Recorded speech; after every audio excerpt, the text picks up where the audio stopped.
If you're near the end of the year and you're down on crypto, think about taking those losses to offset other gains so you not pay capital gains taxes in that same year. If you're down on it, take the loss, and then if you want, buy it right back. And then you're going to literally reduce your tax bill in a matter of minutes.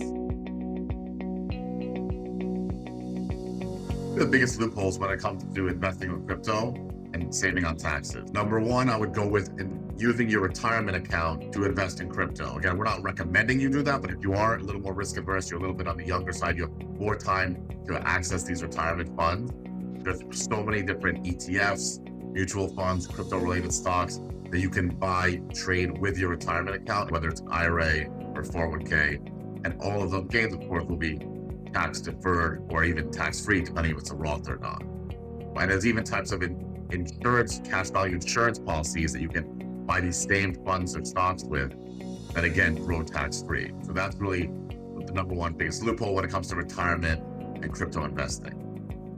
Another big loophole when it comes to crypto, very similar to stocks, is that you're nearing owning it for 12 months or more, and you can hold out to realize that gain, hold on to it, try to wait to 12 months, make it a long-term gain, and then you'll pay, potentially, depending on your tax bracket, significantly less capital gains taxes by owning it more than 12 months. Again, very similar to stocks and real estate. If you own it more than 12 months, it's usually taxed at a lower rate. Only on a federal level is a lower rate. When it comes to state and city level, if you're in a state or city that taxes your income, that's going to be usually all the same. It doesn't matter whether you own it less than 12 months or more than 12 months. Only federal where you get that lower rate. And finally, when it comes to the wash sale rule and harvesting losses, that is the biggest loophole when it comes to crypto and saving on taxes. As of now, there is no wash sale rule with trading on crypto. You can literally sell crypto at a loss at 1 o'clock on a Tuesday, that same Tuesday, 2 o'clock, 1:30, 1:05 p.m., buy back the crypto.